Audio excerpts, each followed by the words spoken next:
The cold metal chair pressed against Nathan Rodriguez's back as he checked his phone for the 100th time that day. 3 days. 3 whole days he had been sitting in this same spot at Chicago O'Hare International Airport, watching planes take off and land through the massive windows. His expensive suit was wrinkled now, his usually perfect hair disheveled and dark circles shadowed his brown eyes. The engagement ring box felt heavy in his jacket pocket. Every time he shifted, it reminded him of why he was here, waiting like a fool for someone who clearly wasn't coming. Rebecca had promised to meet him here. They were supposed to fly to Paris together, get married in a small ceremony, start their new life. Instead, her phone went straight to voicemail, and her apartment stood empty when he'd driven by yesterday. Nathan owned 3 successful tech companies. He had more money than he could spend in a lifetime. People respected him, feared him even. But right now he felt like the most pathetic man alive, clinging to hope that was clearly misplaced. "Mister, why do you look so sad?" The small voice startled him. He looked down to see a little girl, maybe 6 years old, with beautiful dark skin and curious brown eyes. She wore a faded pink dress and scuffed sneakers. Her hair was braided with colorful beads that clicked softly when she moved her head. "I'm not sad," Nathan lied, forcing a smile. "Just tired." The girl tilted her head, studying him with the brutal honesty only children possessed. "My mommy says people lie when they don't want others to worry. But lying makes the sad feeling bigger inside." Before Nathan could respond, a woman's voice called out frantically. "Zoe. Zoe, where are you?" The little girl, Zoe, waved toward the crowd. "Over here, Mommy." A young African-American woman rushed over, her face a mixture of relief and exhaustion. She was beautiful in a natural, understated way. Her long curly hair was pulled back in a messy bun, and she wore simple jeans and a blue sweater. Dark circles under her eyes matched Nathan's own. "Zoe, you can't just walk away like that," she said, kneeling down to her daughter's level. "I was scared. I was talking to the sad man, Mommy. He's been sitting here for 3 whole days. I've been watching him." The woman's eyes met Nathan's and he saw embarrassment flood her face. "I'm so sorry. She doesn't mean to be rude. We've been here a while too and she gets bored." Nathan found himself genuinely curious for the first time in days. "You've been here a while?"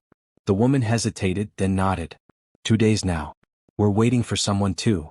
But something in her voice told Nathan there was more to the story. The woman looked around nervously, and he noticed she only had a small backpack and a worn duffel bag. No luggage for a trip. No boarding passes in her hand. "I'm Nathan," he said, extending his hand. "Amara," she replied, shaking it briefly. Her hand was cold and slightly trembling. Zoe looked between them, then announced with the confidence only a 6-year-old could muster, "I think you should be friends. You both look like you need friends. Have you ever felt completely abandoned when you needed someone most? What would you do if a stranger offered to help during your darkest moment? Let me know in the comments below and don't forget to subscribe for more heartwarming stories like this one." Nathan couldn't stop thinking about Amara and Zoe after they walked away. Something about their situation didn't sit right with him. He'd built his fortune on reading people, on understanding what they weren't saying. And Amara definitely wasn't saying something important. 2 hours later he spotted them again. Zoe was sleeping on a bench, using her mother's lap as a pillow. Amara was staring out the window, tears sliding silently down her cheeks. She wiped them away quickly when she noticed Nathan approaching. "Mind if I sit?" he asked, gesturing to the empty space on the bench. Amara nodded, carefully shifting so she wouldn't wake Zoe. "You're still here too?" "Yeah." Nathan sat down, leaving respectful space between them. "Want to tell me what's really going on? And before you say nothing, I should mention that I've been watching people try to hide things from me for 15 years. It's kind of what I do for a living." Amara was quiet for so long that Nathan thought she wouldn't answer. Then, in a voice barely above a whisper, she said, "Her father was supposed to pick her up for his weekend.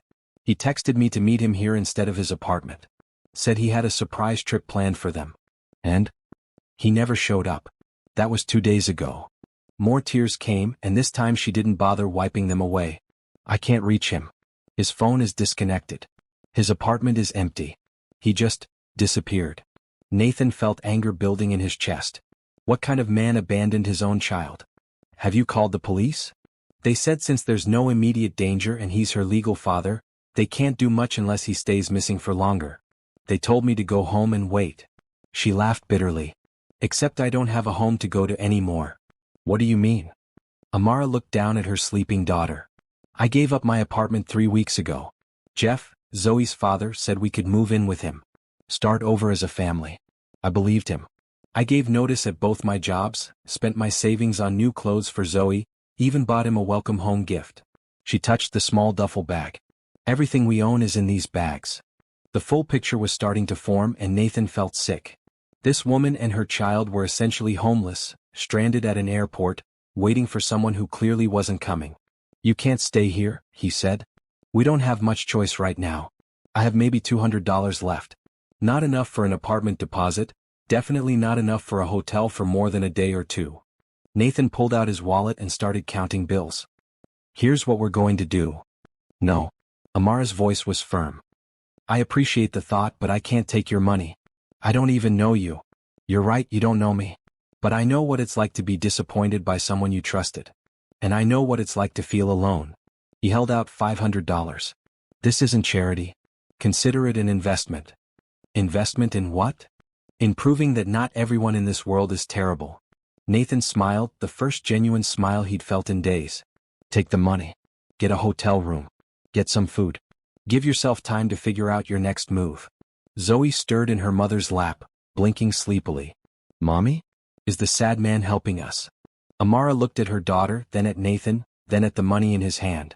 Nathan could see the battle happening in her eyes, pride warring with desperation. Take it, Zoe whispered. He has kind eyes, Mommy. Like Grandma used to say about the good people. Finally, Amara reached out and took the money. Thank you. I promise I'll pay you back. We'll figure that out later, Nathan said, standing up. Right now, let's get you two somewhere comfortable. Nathan led them to the taxi stand outside the airport, his mind already working through the logistics. He knew every decent hotel within a 20-mile radius, knowledge gained from years of business travel and client meetings. Where are we going? Zoe asked, pressing her face to the taxi window as they pulled away from the terminal. Somewhere safe, Nathan replied, giving the driver an address. The Hampton Inn wasn't the fanciest place, but it was clean, affordable, and had a pool that might make a 6-year-old happy. During the short drive, Nathan learned more about their situation. Amara had been a medical assistant before quitting her job.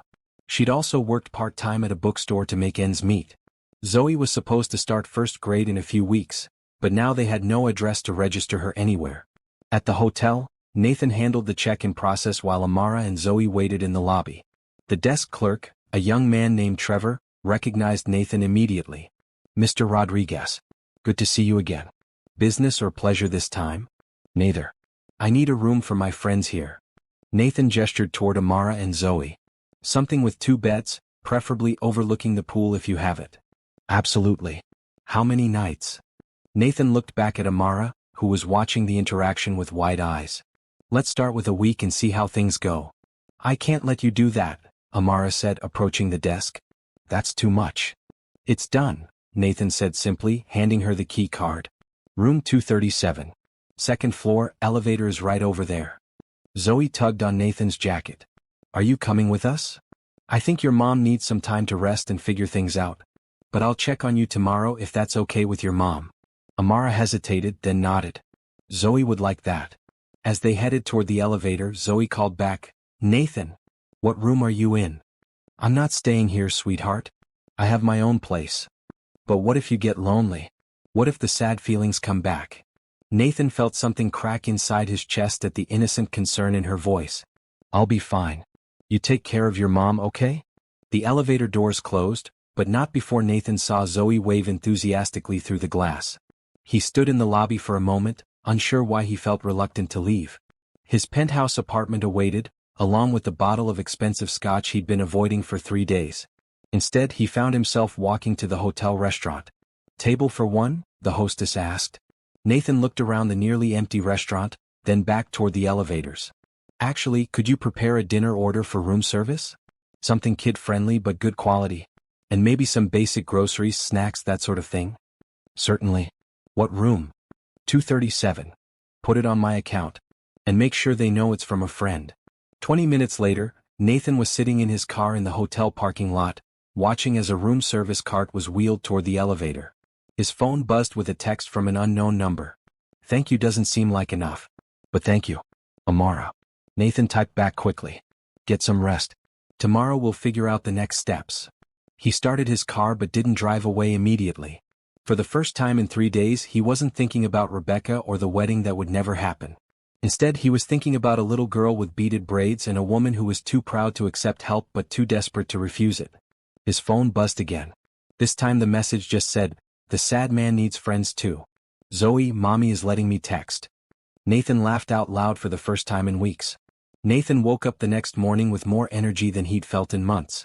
Instead of his usual routine of checking emails and stock reports over coffee, he found himself thinking about Amara and Zoe. Were they comfortable? Did they sleep well? Did Zoe like the chicken nuggets he'd ordered for dinner? By 9 a.m. he was back at the Hampton Inn carrying coffee and breakfast pastries from the bakery downtown. He knocked softly on room 237, hearing Zoe's excited voice immediately. "Mommy? I think it's Nathan." Amara opened the door looking much better than she had yesterday. Her hair was clean and styled and she'd changed into a fresh outfit. "You didn't have to come back so soon." "I wanted to," Nathan said honestly, holding up the bag of pastries. "I brought breakfast. And coffee for you. Can we eat by the pool?" Zoe asked, already pulling on her sneakers. "I want to show Nathan my swimming moves." "Zoe, we can't impose on Nathan all day," Amara said, but Nathan could tell she was grateful for the company. "I don't have anywhere else to be," Nathan replied. "Besides, when's the last time either of you just had fun without worrying about anything?" They spent the morning by the pool. Zoe was fearless in the water, demonstrating elaborate jumps and underwater tea parties. Nathan found himself genuinely enjoying her endless chatter about everything from her favorite cartoons to her theory that fish probably had their own underwater cities. Amara sat in a poolside chair, more relaxed than Nathan had seen her. "She loves the water. I used to take her to the community pool every weekend, but with work and everything." "When did you last do something just for yourself?" Nathan asked. "I don't remember," Amara admitted. "Everything has been about survival mode for so long. Making sure Zoe has what she needs, keeping up with bills, trying to build some kind of stable life for us. And now," Amara's expression grew serious. "Now I need to figure out how to start over completely. Find work, find housing, get Zoe enrolled in school. All with no references because I left my jobs, and no address to put on applications." Nathan had been thinking about this since yesterday. "What if I told you I might have a solution?" "I'd say you've already done too much." "What if I told you it would help me too?" Amara looked skeptical. "How could helping me possibly help you?" Nathan had been running his companies mostly remotely since the pandemic, but his personal life had suffered. He worked 16-hour days, rarely took time off, and had been so focused on business that he'd missed all the signs that his relationship with Rebecca was falling apart. "I need a personal assistant. Someone to help organize my schedule, handle correspondence, coordinate with my household staff. The pay is excellent, and it comes with a small apartment above my garage. Nothing fancy but clean and safe." "Nathan, you can't just invent a job for me." "I'm not. I've been meaning to hire someone for months. My current assistant handles the business side, but I need someone for personal matters. Someone trustworthy, detail-oriented, good with people." Zoe splashed over to the edge of the pool. "Are you giving mommy a job?" "I'm offering her one. But it's up to your mom to decide." Zoe looked at her mother with the serious expression children get when they think they understand adult problems. "Mommy, you always said you wanted a job where you could help people feel better. Nathan looks like he needs someone to help him feel better." Out of the mouths of babes. Nathan met Amara's eyes. "She's not wrong." Amara was quiet for a long time watching her daughter play. Finally she said, "What would the job actually involve?" "Honestly? Making sure I eat regular meals, keeping track of appointments, organizing my house, maybe helping plan business dinners or family events. General life management for someone who's apparently terrible at managing his own life." "And the apartment?" 2 bedrooms, full kitchen, separate entrance. Zoe would have her own room and plenty of space to play. There's a good elementary school 2 blocks away. Amara looked at Zoe, who was now floating on her back and singing to herself. "Why are you doing this?" "Because yesterday was the first day in months I didn't spend thinking about how empty my life has become. Because your daughter made me laugh. Because sometimes helping someone else is the only way to help yourself." Are you wondering if Amara will take this chance at a new beginning? Sometimes the best opportunities come from the most unexpected places. Share your thoughts in the comments and subscribe to see how this heartwarming story unfolds. "When would this job start?" Amara asked. "Tomorrow if you want. We can drive over and look at the apartment today." Amara stood up and called to Zoe. "Come here for a minute, baby." Zoe climbed out of the pool, wrapping herself in a towel. "Are we going somewhere?" "Maybe. Nathan has offered me a job and us a place to live. What do you think?" Zoe considered this with the gravity of a Supreme Court justice. "Will Nathan be there too?" "I live in the main house, so yes, I'd be around," Nathan said. "Good. I think Nathan needs us to take care of him. And I like him. He has sad eyes but a happy smile." "Then it's decided," Amara said, extending her hand to Nathan. "I accept your offer with gratitude." The apartment above Nathan's garage was perfect. Amara hadn't expected much, but the space was beautifully furnished with comfortable furniture, a modern kitchen, and large windows that filled the rooms with natural light.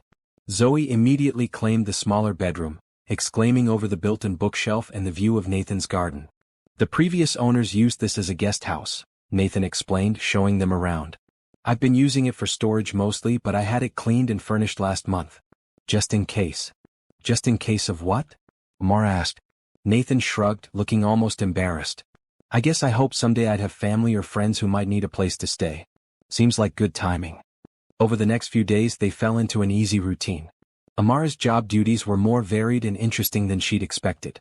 Nathan ran 3 small tech companies from his home office, but he also sat on 2 charity boards and frequently hosted business dinners.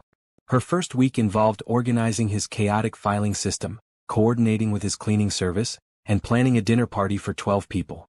"You're incredibly efficient," Nathan told her Friday afternoon as they reviewed the weekend's plans. "My last assistant would have taken a month to accomplish what you did this week."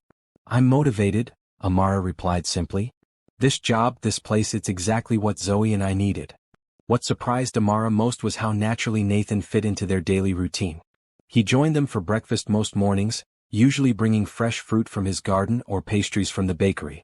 He helped Zoe practice reading and even taught her to play chess, showing endless patience with her 6-year-old attention span. "Nathan, why don't you have kids of your own?" Zoe asked one evening as the 3 of them worked in his garden together. Amara froze, mortified by her daughter's directness. "Zoe, that's a very personal question." "It's okay," Nathan said, continuing to pull weeds from around the tomato plants. "I guess I was so focused on work that I forgot about other things that matter. By the time I realized what I was missing, the person I thought I'd have those things with decided she wanted something different." "What did she want?" Zoe asked with the relentless curiosity of childhood. "Adventure, I think. Travel, excitement. A different kind of life than I could offer." "That's silly," Zoe declared.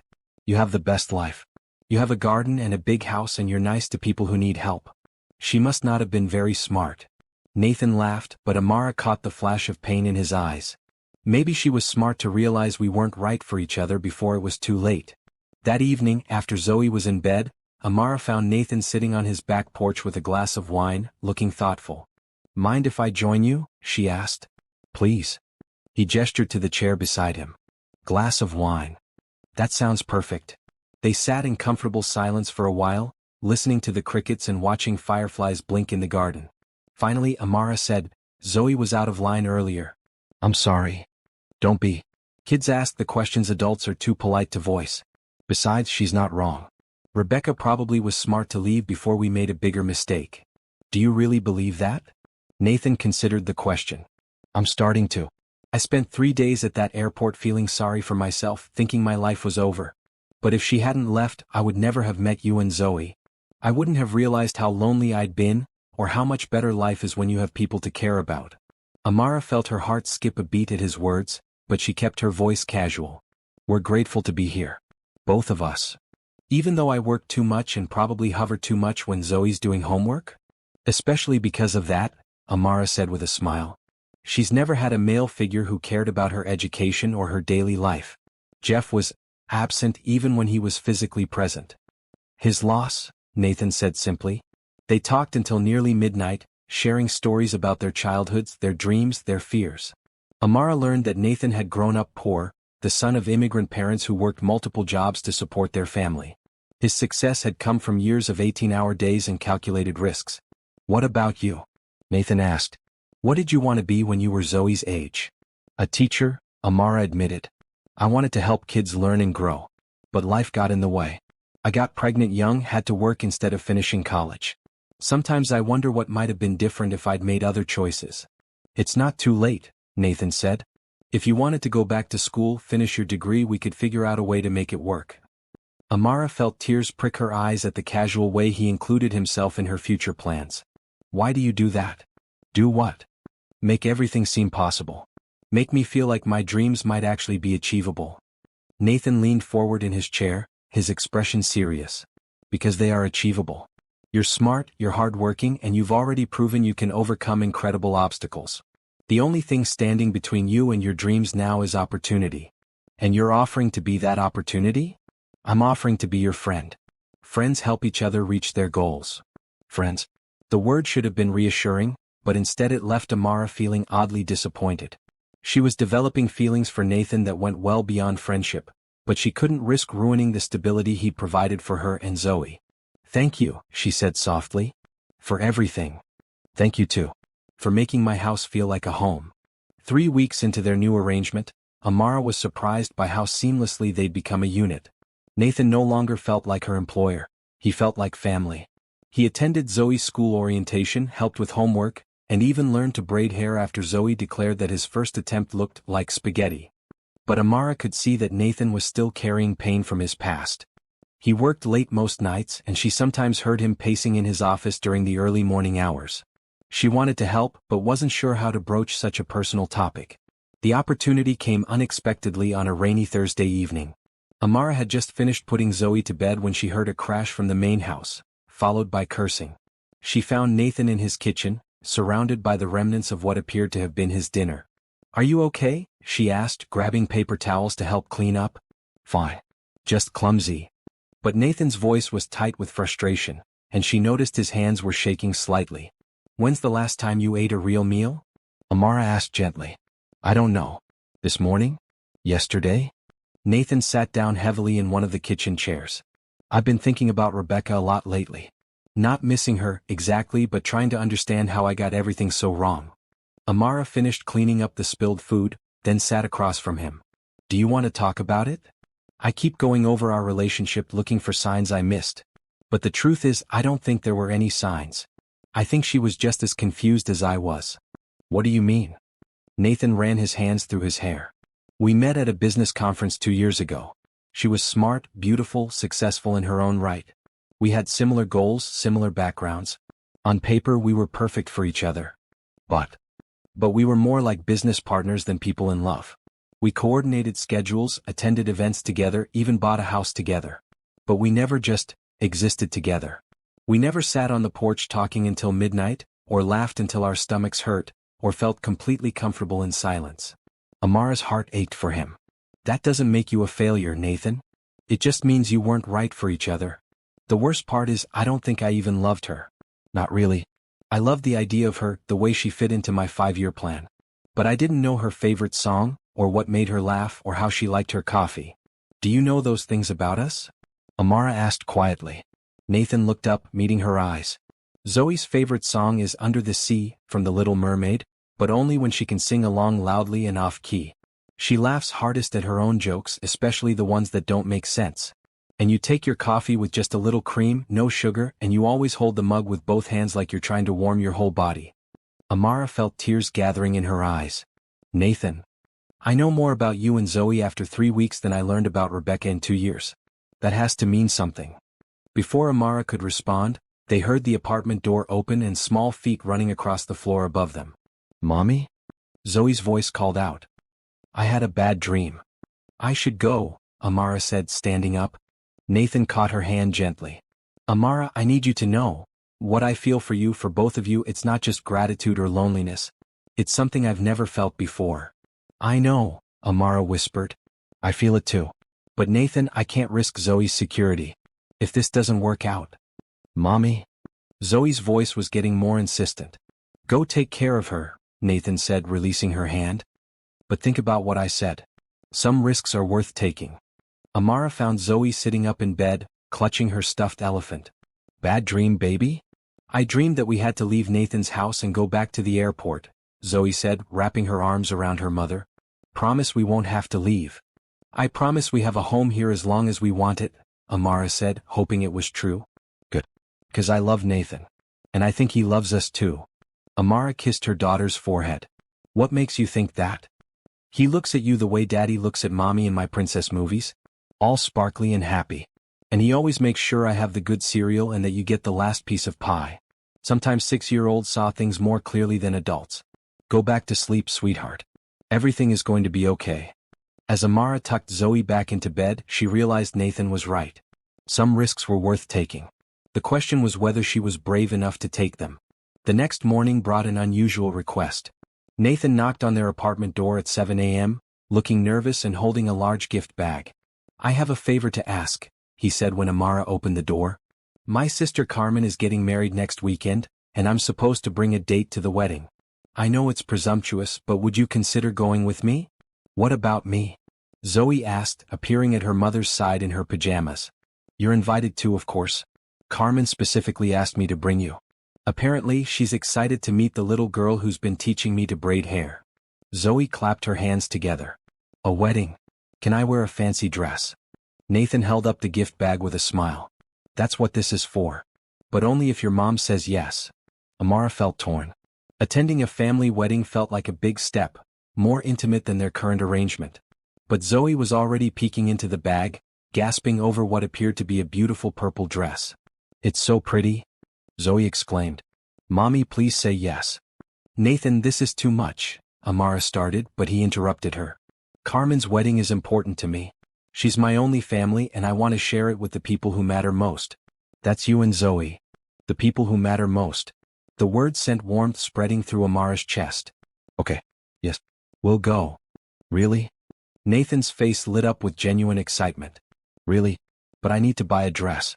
I don't have anything appropriate for a wedding. Already handled, Nathan said, producing a second bag. I hope you don't mind. I asked Carmen for help choosing something. She said to tell you that if you don't like it, you can exchange it for anything you want. Amara opened the bag to find a stunning emerald green dress, elegant but not overly formal. The color would be perfect with her skin tone, and it was exactly her size. How did you know my size? She asked. Nathan looked embarrassed. I may have checked the tag on one of your sweaters when I was helping with laundry yesterday. I hope that's not too creepy. It's thoughtful, Amara said, surprised by her own honesty. Thank you. The wedding was beautiful. Carmen Rodriguez Martin was a pediatric nurse who'd met her husband while they were both volunteering at a children's hospital. The ceremony was held in a small church, followed by a reception in the church hall decorated with simple but elegant flowers. Nathan introduced Amara and Zoe as my dear friends, but Amara noticed how his hand lingered on her back when they posed for photos, how naturally he included them in conversations with his relatives. So you're the woman who's made my brother smile again, Carmen said when she finally got a moment to talk with Amara. I think you're giving me too much credit, Amara replied, but Carmen shook her head. Nathan called me every week for 2 years complaining about how empty his life felt. He hasn't called to complain once since you moved in. That's not a coincidence. Zoe, meanwhile, had become the star of the reception. She charmed Nathan's aunts and uncles with her questions about Puerto Rican traditions, learned to dance salsa from his cousin Miguel, and even convinced the DJ to play Under the Sea, so she could perform her signature dance moves. She's something special, Carmen said, watching Zoe twirl on the dance floor. And so are you. I hope you know what a good man my brother is. I do, Amara said softly. Then don't let fear keep you from being happy. Nathan spent too many years putting work before love. You could change that. Later that evening as they drove home, Zoe fell asleep in the back seat, still wearing her purple dress and a flower crown one of Carmen's friends had made for her. Thank you for today, Nathan said quietly. Having you there meant everything to me. Thank you for including us. Your family is wonderful. They loved you. Especially Zoe. My cousin Rosa asked if we were planning to give her any cousins to play with anytime soon. Amara felt her cheeks warm. What did you tell her? That some things are worth waiting for. They drove the rest of the way in comfortable silence, both lost in their own thoughts. When they arrived home, Nathan carried sleeping Zoe up to her room while Amara followed quietly behind. She's exhausted, Amara whispered as Nathan gently laid Zoe on her bed. Happy exhausted though, Nathan replied, carefully removing Zoe's shoes. I don't think I've ever seen a kid have that much fun at a wedding. As they stood in Zoe's doorway watching her sleep, Amara felt the weight of the day's emotions. Something had shifted between them at the wedding. The way Nathan had introduced her to his family, the pride in his voice when he talked about her work, the natural way they'd move together throughout the evening. "Nathan," she started, but he gently touched her arm. "I know what you're going to say. That we should be careful, that we shouldn't complicate things. But Amara, what if we're making things more complicated by pretending we don't feel what we feel? What if it doesn't work out? What if we ruin what we have? What if we don't try and spend the rest of our lives wondering what could have been?" Before Amara could respond, Zoe stirred in her sleep, murmuring, "Mommy? Nathan, family." They looked at each other over Zoe's bed, both thinking the same thing. They were already a family in every way that mattered. The only question was whether they were brave enough to admit it. Over the next few days, Zoe seemed to sense the change in atmosphere between the adults. She began making increasingly obvious attempts to push them together, from insisting they all watch movies snuggled on the couch to accidentally setting only 2 places at the table for dinner. "Zoe, where's your plate?" Amara asked one evening. "Oh, I already ate," Zoe said innocently. "I had peanut butter crackers in my room. You and Nathan should have a grown-up dinner together." "Sweetheart, you can't live on peanut butter crackers." "I'm fine, Mommy. You two need to talk about important things. Like how much you like each other." Nathan nearly choked on his water. "Zoe." "What?" "It's true. You both get all smiley and weird when you look at each other. Mrs. Patterson from next door says that means you're in love." "You've been discussing our personal life with the neighbors?" Amara asked, mortified. "She asked if you and Nathan were married because you act like mommy and daddy birds taking care of baby birds together. I told her not yet, but maybe soon." Nathan leaned back in his chair, fighting a smile. "Not yet." Zoe nodded seriously. "Well, you haven't asked her properly. In the princess movies, the prince always asks in a romantic way. With flowers or music or something." "Zoe, real life isn't like princess movies," Amara said gently. "Why not? Nathan is like a prince. He rescued us when we were sad and alone. He gave us a home and makes sure we have everything we need. And he looks at you like you're the most beautiful princess in the world." Amara felt tears gathering in her eyes. From a child's perspective, their story really was like a fairy tale. "And Mommy," Zoe continued, warming to her theme, "you make Nathan happy. Before we came, he was always sad and lonely. Now he laughs and plays games and makes funny faces at breakfast." "I do not make funny faces at breakfast," Nathan protested. "You do too. Yesterday you pretended your pancake was a monster eating the syrup. And last week you did that voice for the orange juice." Nathan looked at Amara sheepishly. "She brings out my silly side." "You both need each other," Zoe declared with the confidence of a 6-year-old who'd solved a complex adult problem. "So why don't you just get married and make it official?" The question hung in the air between them. Amara felt her heart racing, waiting for Nathan's response. "Marriage is a big decision, Zoe," Nathan said carefully. "It's not something people should rush into. But you've known us for weeks now. That's like forever in kid time. And you already act married. You share food and worry about each other and make plans together." "She has a point," Amara found herself saying. "We do act like a family." "Because we are a family," Nathan said softly. "The question is what we want to do about that." Zoe looked back and forth between them, clearly frustrated by adult complexity. "Fine. If you're too scared to figure it out yourselves, I'll help." "Zoe, what does that mean?" Amara asked, but her daughter was already heading toward her room. "You'll see. Sometimes grown-ups need kids to show them what's important." After Zoe went to bed, Nathan and Amara sat on his back porch again, both processing the conversation. "She's not wrong, you know," Nathan said eventually. "We do act like a family." "It scares me," Amara admitted. "Everything good in my life has been temporary. My parents died when I was young. Jeff left when things got difficult. What if you decide this isn't what you want? What if I promise you that won't happen?" Promises are easy to make, harder to keep. Nathan was quiet for a long moment. "My parents were married for 43 years before my father died. You know what my mother told me at his funeral? She said the secret wasn't finding someone you couldn't live without, but finding someone you didn't want to live without. I don't want to live without you and Zoe, Amara. Not anymore." Amara felt her last walls beginning to crumble. "Nathan, you don't have to say anything right now. Just think about it.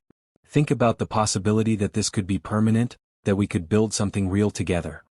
That night, Amara lay awake thinking about Nathan's words and Zoe's simple wisdom. Maybe her daughter was right. Maybe sometimes the best things in life did happen like fairy tales, when you were brave enough to believe in happy endings. The next morning, Amara woke to the smell of pancakes and the sound of laughter coming from Nathan's kitchen. She found Zoe sitting at the counter, covered in flour and grinning widely, while Nathan flipped pancakes shaped like letters. "Look, Mommy. Nathan is making alphabet pancakes. This one is Z for Zoe.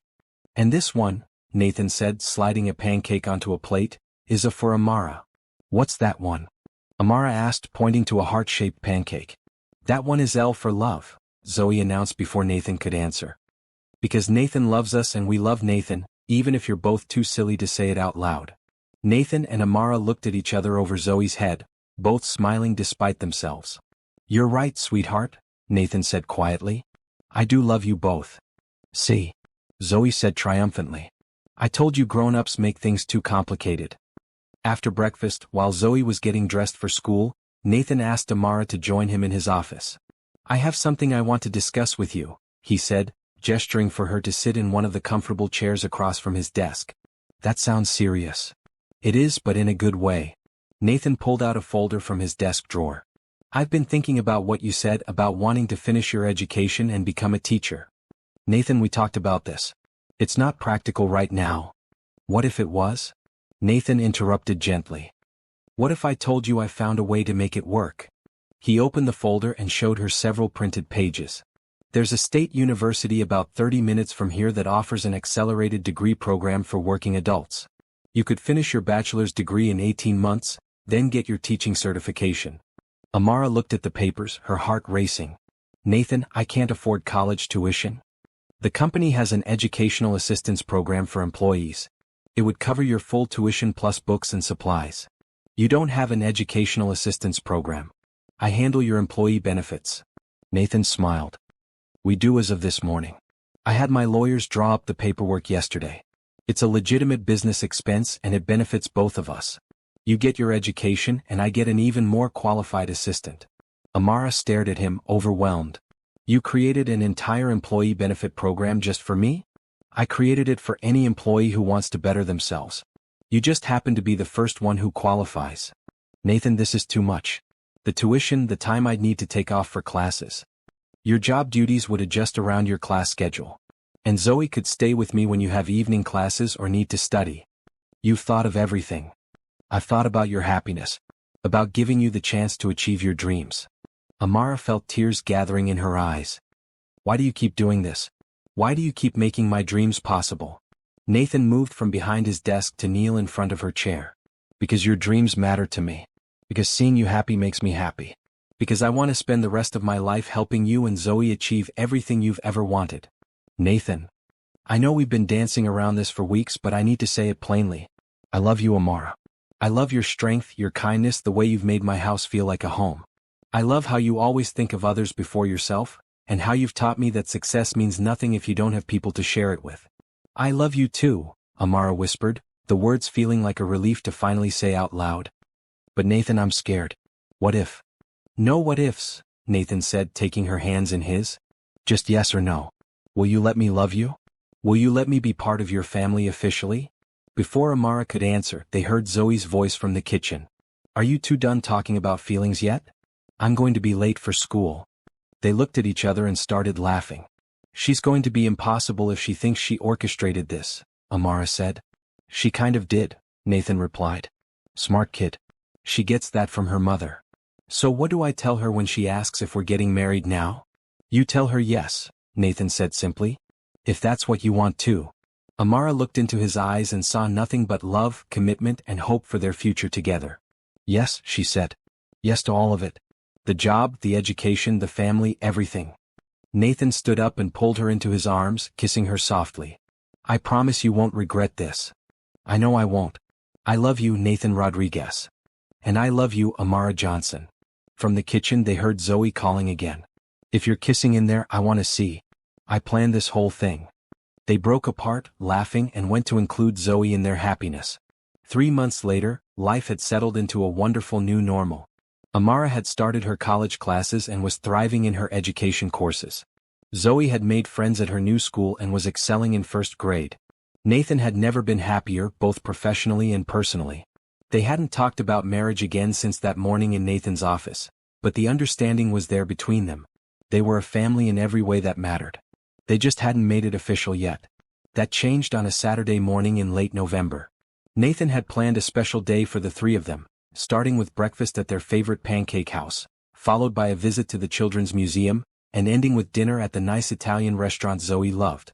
"This feels like a celebration day," Zoe announced as they finished their museum visit. "Are we celebrating something special?" "Every day with you two is worth celebrating," Nathan replied, but Amara noticed he seemed more nervous than usual. At dinner, Zoe was in full chatter mode, telling them about her friend Emma's birthday party and her plans for Thanksgiving break. Nathan barely touched his food, checking his watch repeatedly. "Are you okay?" Amara asked quietly. "Perfect. Just perfect," Nathan replied, but his smile seemed forced. After dinner, Nathan suggested they take a walk in the small park next to the restaurant. It was a clear, cool evening, and the park was decorated with early Christmas lights. "It's so pretty," Zoe exclaimed, running ahead to look at the decorated trees. Nathan and Amara walked hand in hand, watching Zoe explore.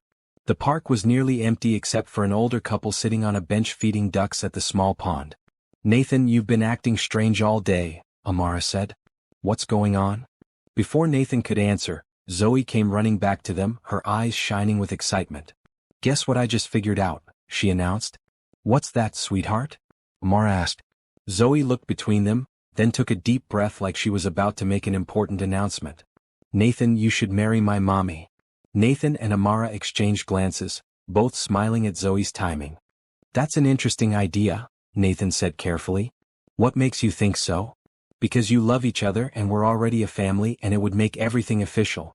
Plus, then I could call you Daddy Nathan, and you could adopt me and we'd all have the same last name." Amara felt her heart skip a beat. They'd never discussed adoption, but the idea filled her with joy. "Zoe, that's a very big decision." Amara started, but Nathan interrupted her. "Actually, Zoe, I think you're absolutely right." Nathan reached into his jacket pocket and pulled out a small velvet box. "In fact, I was hoping you might help me ask your mother properly." Zoe's eyes went wide. "Is that a ring? Are you going to propose? Right now? Do you believe in fairy tale endings in real life? Sometimes the most beautiful moments come from the mouths of children who see the world with perfect clarity. What do you think Amara will say? Share your thoughts below and subscribe for more heartwarming stories like this one. Nathan knelt down on one knee, opening the box to reveal a beautiful but simple diamond ring. "Amara Johnson, you and Zoe came into my life when I needed you most. You taught me what it means to truly love someone, to put family first, to find joy in simple everyday moments. Will you marry me?